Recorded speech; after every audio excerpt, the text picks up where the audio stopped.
এইভাবে আমগুড়ের চাটনিটা তোমরা যদি বানাও না, সারা বছরের জন্য সংরক্ষণ করে রাখতে পারবে। কী দারুণ লাগছে বলো বন্ধুরা, সত্যি খেতে অসাধারণ হয়েছিল। তো কিভাবে বানিয়েছি বন্ধুরা জানতে গেলে ভিডিওর সঙ্গে থাকতে হবে। ঘরে থাকা সামান্য উপকরণ দিয়ে আমি বানিয়েছি আমগুড়ের চাটনিটা।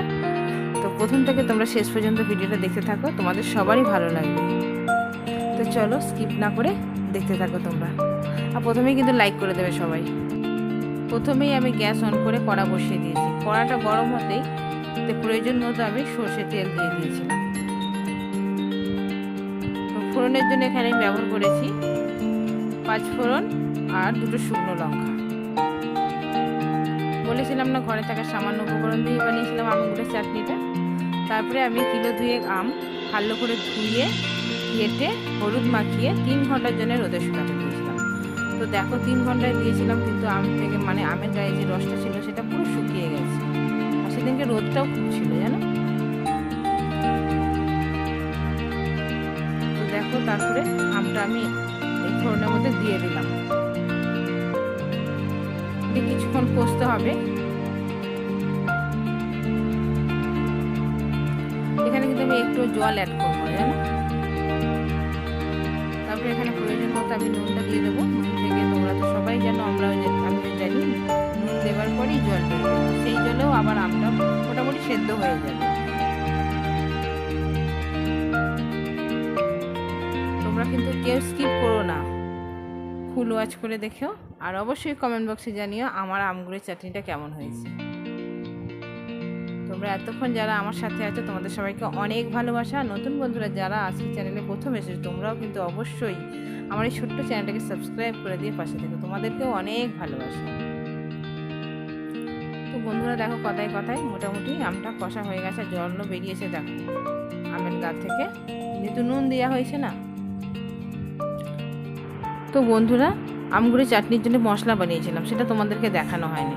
তো মশলার জন্য আমি এখানে জিরে, ধনে, কালো সর্ষে, মৌরি, 2টো শুকনো লঙ্কা, সামান্য পরিমাণে মেথি, সেটাকে শুকনো খোলায় ভেজে তো শিলে আমি বেটে নিয়েছিলাম। তো সেটা আর তোমাদেরকে দেখানো হয়নি, তোমাদেরকে আমি বলে দিলাম। আর দেখো কথায় কথায় মানে মোটামুটি মানে কষানো হয়ে গেছে আমার আমটা। তো এবার এর মধ্যে আমি দেখো এখানে 600 মতো আখের গুড় আছে, তো সেটাকে আমি দিয়ে দেব।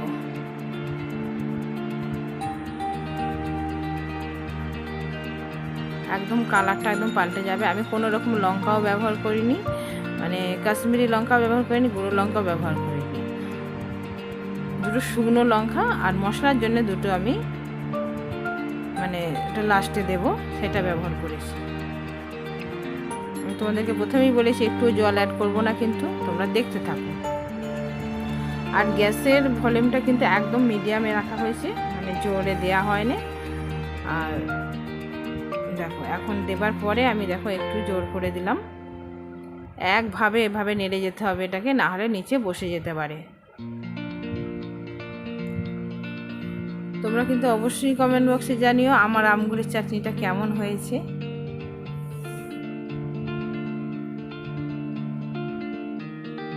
এইভাবে আমি চাপা দিয়ে দিয়ে এটাকে আমি রান্না করে নেব।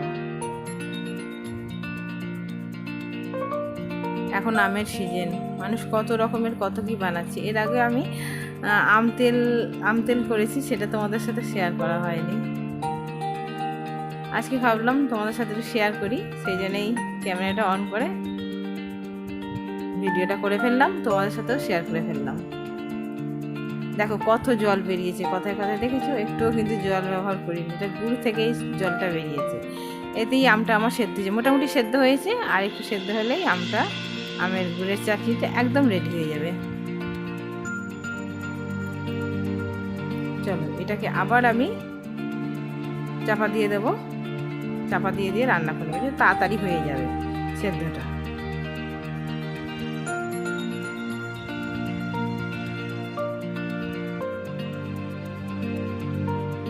দেখো এখন কালারটা একদম চেঞ্জ হয়ে গেছে, কত সুন্দর লাগছে।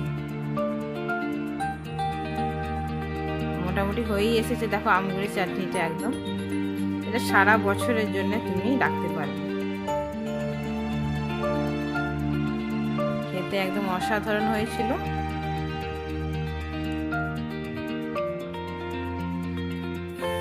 মোটামুটি হয়েই গেছে। তারপরে এতে আমি ভিনিগার দিয়েছিলাম, সেটাও তোমাদেরকে দেখানো হয়নি। 2 চামচ মতো ভিনিগার, কারণ এটা সারা বছরের জন্য রাখতে গেলে এটা ভিনিগার দিতেই হবে। যদি তুমি না দাও সপ্তাহখানেকের মধ্যেই খেয়ে নিতে হবে। ভিনিগারটা দিয়ে আমি সারা বছরের জন্য এটাকে সংরক্ষণ করে রাখার জন্যই করেছি। সেটা তোমাদের সাথে আর শেয়ার করা হয়নি, খালি ভুলে যাই আমি। যাই হোক বন্ধুরা, অ্যাডজাস্ট করে নিয়ে তোমাদেরকে বলছি আমি। কেমন দেখো কত সুন্দর লাগছে আমগুড়ের চাটনিটা।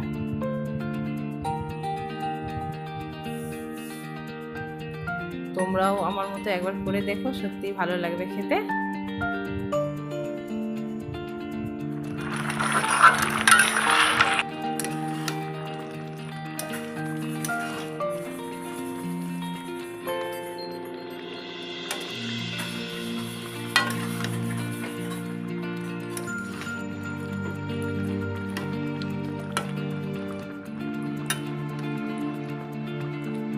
তারপরে বন্ধুরা, আমগুড়ের চাটনির জন্য যে মশলা পেস্ট করে রেখেছিলাম সেটা এর মধ্যে দিয়ে দিচ্ছি। যেহেতু আমগুড়ের চাটনিটা একদম রেডি হয়ে গেছে, সেই জন্য দিয়ে দিলাম। দেখো কত সুন্দর লাগছে, একদম পারফেক্ট রেডি হয়ে গেছে আমগুড়ের চাটনি। তো তোমাদের কেমন লাগলো আমার এই রেসিপিটা অবশ্যই কমেন্ট বক্সে জানিও। এটা কিন্তু সবাই, ছোট বড় সবাই খাবে। এটা মাসখানেক মানে বয়নের মধ্যে রেখে খেলে তা আরো সুন্দর মজে যাবে।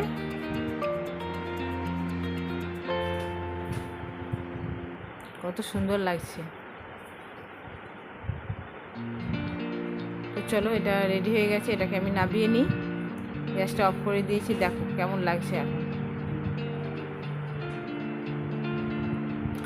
মানে মাসখানেক বয়নের মধ্যে রেখে তুমি তারপরে যদি খাও না, একদম আরো সুন্দর লাগবে খেতে।